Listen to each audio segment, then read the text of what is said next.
Bonjour, je vais tirer avantage d'un privilège rare que j'ai. Je suis citoyen français, parce que c'est marqué là-bas, donc je travaille en France, d'un État, mais j'ai la chance aussi d'être marocain et je ne vais pas du tout me priver du fait d'être marocain, parce que je vais me prononcer bien sûr sur la situation en France académique et au Maroc. Et comme vous savez, la nationalité marocaine ne se perd que par décision de Sa Majesté, je ne pense pas qu'il la retire, parce qu'il m'a donné la plus haute distinction. Donc, je vais comme tirer avantage de ce double privilège pour naviguer entre les deux pays. D'abord, je n'ai pas de transparent, et c'est la première fois de ma vie que je fais un exposé sans transparent, parce que je fais dans un domaine où je ne suis pas un expert, je suis ce qu'on peut appeler candide ou naïf, mais je vais quand même essayer de donner des éléments qui peuvent vous intéresser. Donc, en tout premier lieu, je pense qu'il est légitime et louable pour un organisme comme celui qui nous accueille aujourd'hui, d'inviter un panel de personnes, à la fois de personnalités par leur expertise et des représentants d'institutions, pour faire partager leur expérience avec le Maroc. Je crois que c'est un effort louable que je tiens absolument à saluer. Et je voudrais, sans vouloir être familier, dire bravo à la Lahma. Pourquoi je l'appelle avec ce terme familier? Ce n'est pas par irrespect à son endroit, parce que j'ai une profonde estime pour elle. Elle était ma collègue, elle était présidente d'université et une très grande travailleuse. Je lui dis bravo. Bien, je me réjouis également par ailleurs que l'un des premiers orateurs est Yves Gingras, que je ne vois plus dans la salle, peut-être qu'il fait la sieste ailleurs. J'ignorais au moment où j'ai envoyé le résumé de ma communication, c'est-à-dire au mois de fin juillet, qu'il allait être là. Et il m'a en quelque sorte coupé l'herbe sous les pieds, parce que je m'inspirais beaucoup de ce qu'il fait. Mais finalement, à la réflexion, je me dis c'est une excellente chose qu'il soit passé en premier, parce qu'il a vraiment balisé l'espace, et je suis très convaincu de ce qu'il fait, et je vais l'illustrer à ma manière. Alors, je prends vraiment beaucoup de précautions oratoires. Je ne suis pas sociologue, loin de l'être, et je ne suis qu'un scientifique de base qui, quand même, a travaillé depuis 50 ans. Donc, je peux peut-être dire des choses qui vont choquer les sociologues professionnels. Et j'interviendrai sur 4 niveaux. Le premier niveau, c'est les stratégies nationales en matière de recherche. Le deuxième niveau, c'est la notion de benchmarking qui a été un peu effleurée par ceux qui m'ont précédé. Le troisième point, c'est la question des grands classements. Et en conclusion, nous sommes quand même au Maroc, et là ma marocanité va jouer à plein, je ferai quelques petites recommandations. Voilà. Alors, en ce qui concerne la recherche et le développement, je vais classer 4 catégories de pays. C'est un classement personnel qui ne répond à aucun des critères qui sont ce que j'appelle les pays industrialisés en très forte croissance. J'y mets donc les États-Unis d'Amérique, les pays scandinaves, l'Union européenne, la Corée du Sud, le Japon, l'Australie et Israël. Ensuite, un pays très particulier, dont le Maroc peut beaucoup s'inspirer, c'est la Chine. Et en troisième, ce qu'on appelle communément les BRICS, c'est-à-dire le Brésil, l'Afrique du Sud et un certain nombre de pays. Et des pays qu'on peut donner, qui sont exotiques, mais qu'il est très intéressant d'étudier leur politique scientifique, c'est comme Cuba et la Malaisie. Et plus récemment encore, je suis très fortement, personnellement, interpellé par un pays comme la Corée du Nord, comment il arrive dans une situation de pénurie, de difficulté, à mobiliser cette communauté scientifique pour faire ce qu'il est fait. Je pense que ça interpelle et qu'il y a moyen d'y réfléchir. Cette classification peut aussi être corrélée, mais pas forcément au produit intérieur brut, mais elle est surtout corrélée à la définition d'une stratégie de recherche et d'une stratégie de développement scientifique. Les deux sont en général liés. Les conséquences, je ne vais pas répéter ce qu'ont dit les autres collègues, mais je pense que c'est important de le remettre, c'est le nombre absolu de publications. Pour le moment, je ne parle pas de coefficient de citation, c'est le nombre de brevets, le nombre de licences, comme l'a soulevé Yves ce matin dans son exposé, et avec aussi un taux élevé de croissance et d'emploi. Deuxième point, il y a 4 niveaux dans mon exposé. Le deuxième point, c'est ce que j'appellerais l'économie mondialisée et son implication. Enfin, c'est pas que j'appellerais, c'est le volet économie mondialisée et implication dans la stratégie de la recherche. L'économie libérale, comme je l'écrivais dans mon papier qui sera certainement mis sur le site, a su tirer profit à la fois en période de paix et de conflit. Il y a de nombreux exemples des fruits de développement de la R&D et à chercher à en assurer le contrôle pour gérer une communauté scientifique qui, par essence, est rebelle, libre, critique, qualité qui la rend pourtant innovante. Il s'est donc doté d'outils qui permettent de se donner un cahier de bord pour gérer cette communauté et les fonds qu'elle alloue à la recherche. Et c'est là où ça m'amène à parler de benchmarking. Je le reprendrai sous un éclairage différent de celui qui a été donné par l'orateur qui m'a précédé, en disant ceci. L'économie libérale triomphante s'est donné une métrique pour s'auto-évaluer. Ainsi, je ferai un bref historique sur le benchmarking, qui était la matrice génératrice de ces indicateurs. On se situe en quelque sorte en amont de l'analyse qui a été faite précédemment par Yves Gingras. Le monde des affaires nous a irrigué de ce mot qui vient de bench, qui veut dire un bon. Bon de mesure. Ce mot, moi, je l'ai appris en 1967.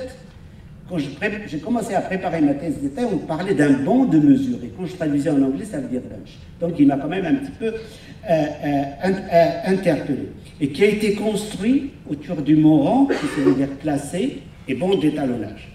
Et c'est donc par analogie avec ce concept que les managers ont introduit le terme benchmarking.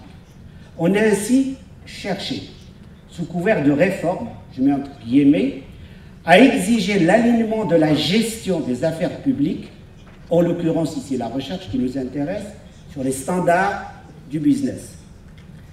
En 2008, je donne un exemple quand même en France, en 2008, au sein du MEDEF, pour les Marocains c'est l'équivalent de la CGM, on applaudissait, les industriels applaudissaient sa présidente, qui s'appelle Madame Laurence Parisot, quand elle déclarait « Benchmarker, c'est la santé ». Elle vantait, comme l'écrit notre collègue Isabelle Bruno, c'est une universitaire à Lille que je cite assez longuement parce qu'elle a fait un très bon livre, selon mon point de vue, sur le benchmarking. Elle disait « Les mérites de cette nouvelle panacée pour réformer tout azimut. Deux points, la fiscalité, l'administration, l'université, c'est-à-dire le pays entier.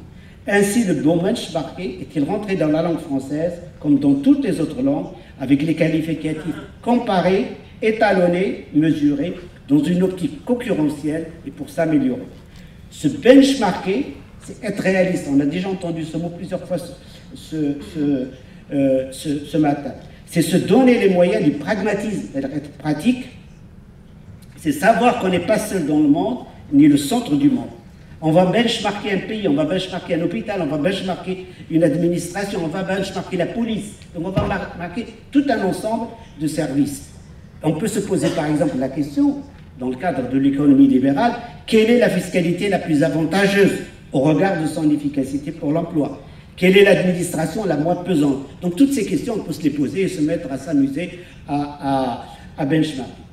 Ainsi les experts, je n'ai pas encore prononcé le mot père, mais il viendra, ainsi les experts ont imaginé une panoplie de méthodes et d'instruments qui constituent une boîte à outils, un workshop, on dit en anglais, une boîte à outils dont l'une des pièces maîtresses est le benchmarking. Mais historiquement, d'où cela est-il venu? Ben, il est venu d'une société qui s'appelle Xerox.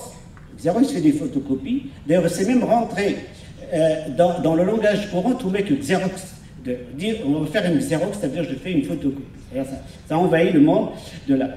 Les ingénieurs de chez Xerox étaient un peu stupéfaits par la compétitivité à ce moment-là des sociétés japonaises. Ils sont donc allés voir comment cela se présente. Et un ingénieur de chez eux a beaucoup approfondi la question. Cet ingénieur s'appelle Camp et il a publié en 1988 un ouvrage, je vais le dire en anglais, Benchmarking, the Search for Industry Best Practice that Lead to Superior Performance. Je pense que tout le monde comprend l'anglais, donc il n'y a pas de problème. Le benchmarking présuppose une procédure de quantification de l'activité. On a beaucoup parlé du chiffre ce matin avec Yves, que l'on veut évaluer, c'est-à-dire de dégager une métrique. On a également parlé de mon prédécesseur. Et la première difficulté que l'on rencontre est comment convertir en chiffres une organisation et ses différentes séquences. Autre difficulté, dégager des indicateurs. Ainsi, par exemple, pour un enseignant, est-ce sa présence devant ses élèves? Ici, ce serait important, surtout pour l'enseignement primaire, il y a beaucoup d'absences, d'après ce que je lis dans la presse. Est-ce la réaction de ces étudiants à ces cours? Est-ce le taux de succès aux examens? Est-ce le succès dans l'obtention d'emploi? Est-ce le nombre de ces publications? Est-ce le nombre de ces livres? Et on peut continuer à l'infini. Ainsi donc, la disponibilité d'une masse considérable de chiffres donne l'illusion aux décideurs que l'on peut ainsi quantifier, évaluer, scorer, enfin classer pour parler français, une activité alors qu'il suffit de mobiliser des experts. Ce sont les experts, sorte de force, je mesure mes mots, je préfère les lire parce que j'ai pesé tous mes mots, sorte de force supranationale de l'avis de laquelle dépend souvent l'obtention de financement. Point. Ils n'ont le plus souvent aucune expertise dans le domaine expertisé. Là, je suis un peu dur, c'est un peu caricatural, mais c'est de la provocation. En d'autres termes, ce ne sont pas des pairs, PAIRS, qui évaluent. Un terme un peu barbare, et là je critique la situation dans le pays en tant que Français, en France. Il y a un mot qui m'a beaucoup choqué en France, c'est quand le CNRS, qui est donc notre organisme de tutelle, je suis dans un laboratoire même en tant qu'émérite du CNRS, il a sorti un terme qui est barbare, qui s'appelle un enseignant non publiant. Je regarde mon collègue français qui dit qu'est-ce qu'il va nous sortir. Cette forme impudique recouvre souvent des enseignants surchargés par les tâches d'enseignement, les tâches administratives, que l'on ne soulage guère par la création d'emplois suffisants et que l'on a ghettotisés en quelque sorte par ce vocable. Il y a des aspects équivalents dans la situation marocaine. Pardon, excusez-moi. Maintenant, le troisième volet de mon exposé, c'est des indicateurs de citation tels que le H-index, dans lesquels je dégage une idée qui a été déjà formalisée, mais peut-être en l'appuyant un peu davantage. Et j'écris, si même on pouvait prêter quelques crédits, et donc là, je me situe dans la lignée un peu de ce que je dis, parce que je suis de ceux qui n'accordent pas beaucoup de crédits, par le H-index ou le classement des universités extrait du benchmarking, comment peut-on comparer une université française, quelle qu'elle soit, qu'elle bénéficie du fonds d'investissement dit d'excellence? Vous savez, on a scoré les universités, on a donné plus d'argent à celles qui sont classées pour elles. Moi, j'ai la chance d'appartenir à une qui est classée la 3e, donc il est sur le robinet. C'est ce que j'entends par les investissements d'avenir. Alors, comment peut-on donc, je préfère répéter, alors, comment peut-on comparer, par exemple, l'université française, quelle qu'elle soit, il y a une parenthèse, bénéficiant ou non des fonds d'investissement d'avenir, et je ferme la parenthèse, qui souffre d'un manque d'accompagnement administratif, qui ne bénéficie que de peu de moyens pérennes par rapport à ceux par AAP, AAP c'est le terme aujourd'hui, appel à projet, qui a un ratio, et les Marocains peuvent se reconnaître, élevé d'étudiants par rapport au nombre d'enseignants. Comment peut-on la comparer par rapport à une étudiante qui a un nombre beaucoup plus réduit d'étudiants par rapport aux enseignants? Comment peut-on comparer les performances d'un enseignant-chercheur français, on peut dire aussi marocain, vous savez, c'est très proche, de tâches administratives à un enseignant exerçant dans une grande université américaine, se consacrant quasi exclusivement à ses tâches académiques, enseignement et de recherche? Son aura et celle de son université, comme le signalent beaucoup d'observateurs, je ne suis pas le premier, lui procure aisément des fonds et font converger vers lui les meilleurs étudiants, et en ce qui concerne un chercheur, c'est-à-dire les meilleurs doctorants du monde. On ne peut pas les comparer de la même manière. En effet, ce sera ma conclusion sur ce paragraphe. Le H-index est, en plus des limitations conceptuelles qui ont été longuement analysées par des personnes plus compétentes que moi, comme Yves Gingras, est ce que l'on peut dire culture dépendante, c'est-à-dire il dépend de l'environnement culturel, je dirais encore environnement dépendant, qui est un terme anglo-saxon, celle qui dépend essentiellement de l'environnement. Il est encore moins pertinent, quand on peut comparer, comme ça a été dit dans le premier exposé, il est encore moins pertinent, disais-je, quand on veut comparer des chercheurs dans des contextes socio-économiques différents. Maintenant, parlons un petit peu du Maroc. Et je vais sortir quelques éléments qui vont nous permettre un petit peu de nous raccrocher à la réalité quotidienne. D'abord, il y a un postulat. L'évaluation nécessite qu'il existe en premier lieu une activité de recherche à évaluer. Alors, dans un rapport que j'avais rédigé il y a en 2000, que l'on peut trouver sur le site de l'IRES. L'IRES, c'est l'Institut de recherche et d'études stratégiques. J'avais rédigé ce rapport qui s'appelle « Structuration de la recherche » que vous pouvez trouver à la demande de Feu Simzienne, qui était conseiller de Sa Majesté le Roi.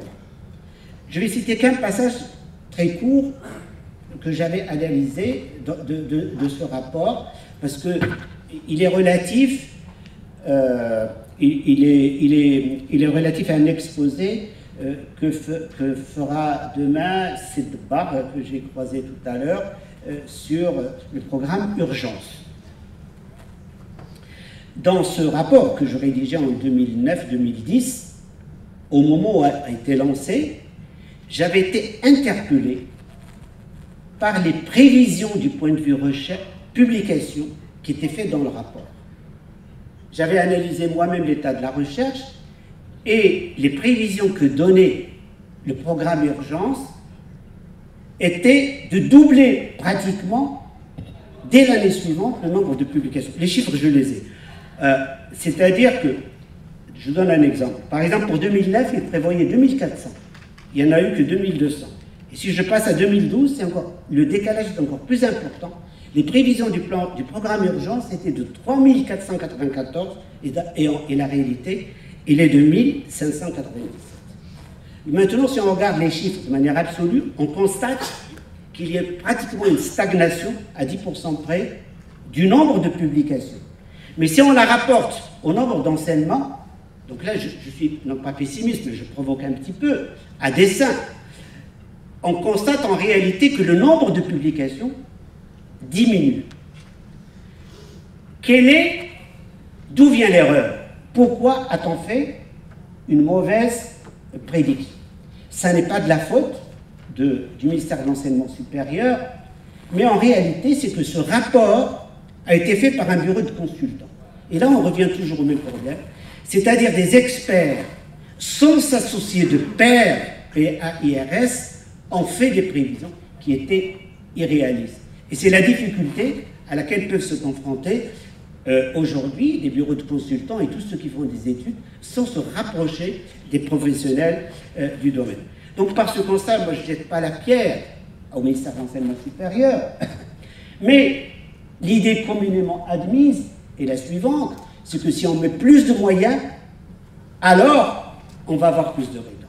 En réalité, pourquoi moi j'avais été critique et je disais qu'il n'y aura jamais autant de progression dans les publications, parce qu'il n'y a pas eu de changement structurel dans la stratégie de la recherche au Maroc.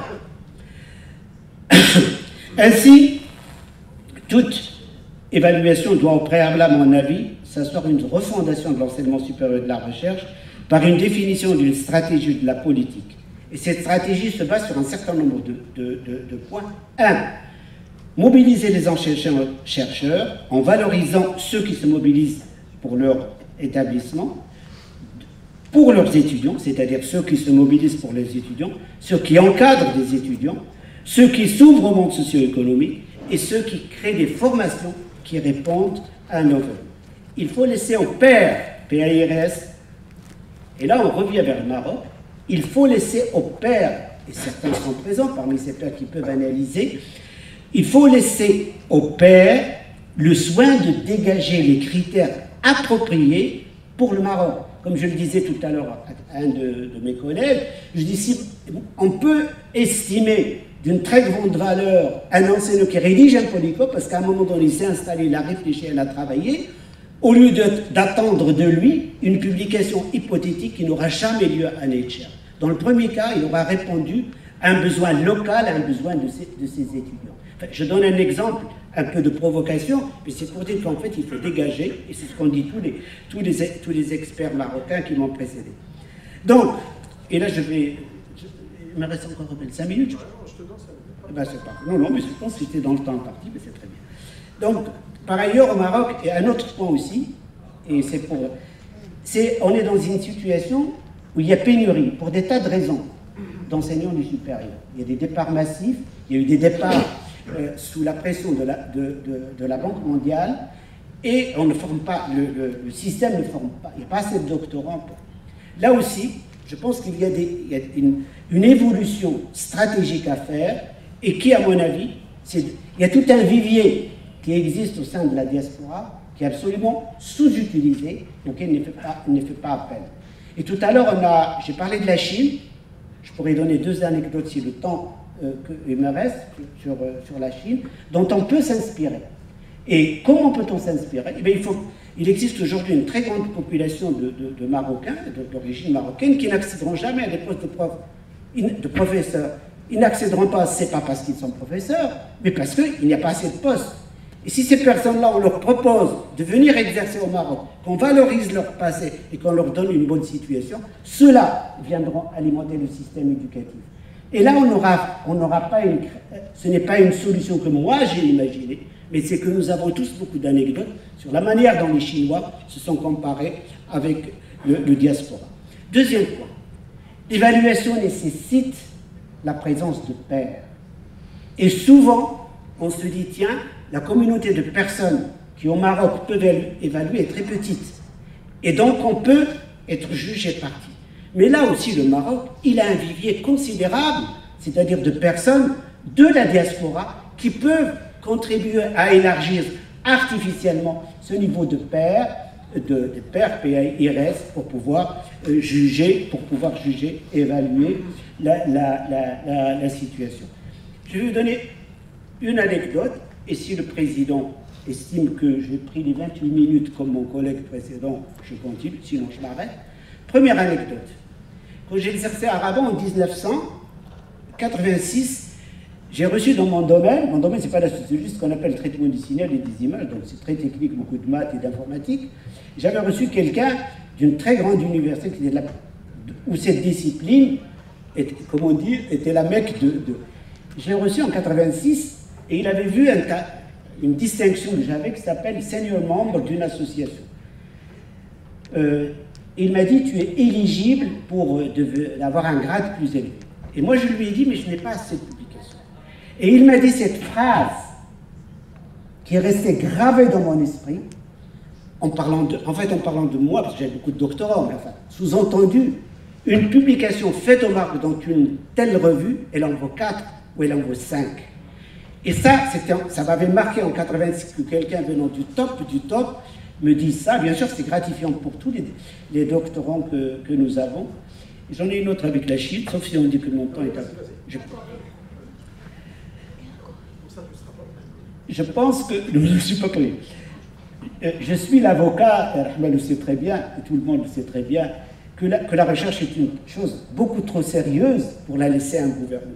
Un gouvernement peut rétrécir le gouvernement, on peut supprimer le ministère de l'enseignement supérieur, il y a des ajustements, et la variable d'ajustement est souvent le ministère de l'enseignement supérieur et de la recherche. Et je vais donner l'exemple de la Chine, que mon collègue Carlos et moi, il y en a deux, mais je n'en donnerai qu'un seul, l'autre on le donnera à la réception ce soir. En 2003, Carlos et moi, nous faisons partie d'une académie, et nous étions au Palais du Peuple.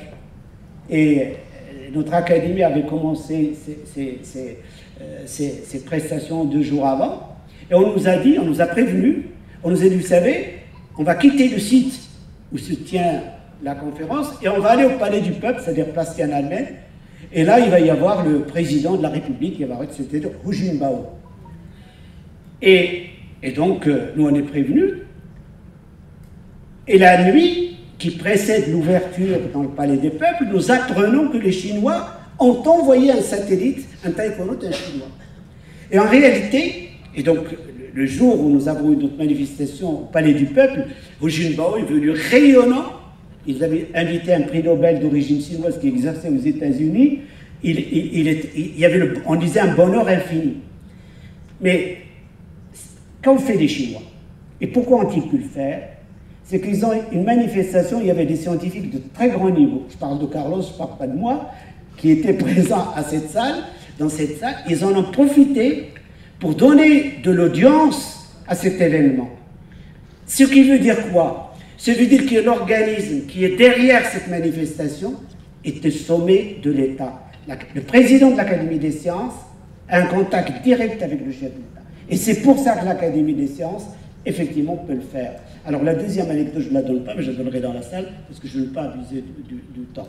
Voilà, donc j'ai donné beaucoup d'exemples sur la Chine, mais ce n'est pas du tout pour singer les Chinois, parce que vraiment, ça fait 40 ans qu'ils ont préparé une stratégie, et ils ont eu des résultats. Et je pense que sans vouloir les copier, avec les méthodes que l'on peut avoir, mais j'aurais pu donner aussi un autre exemple qui implique le président Hollande et l'autre, mais je le ferai durant la pause café. En tout cas, merci. Et j'espère que je n'ai pas choqué les personnes qui sont présentes avec des propos un peu libres et directs.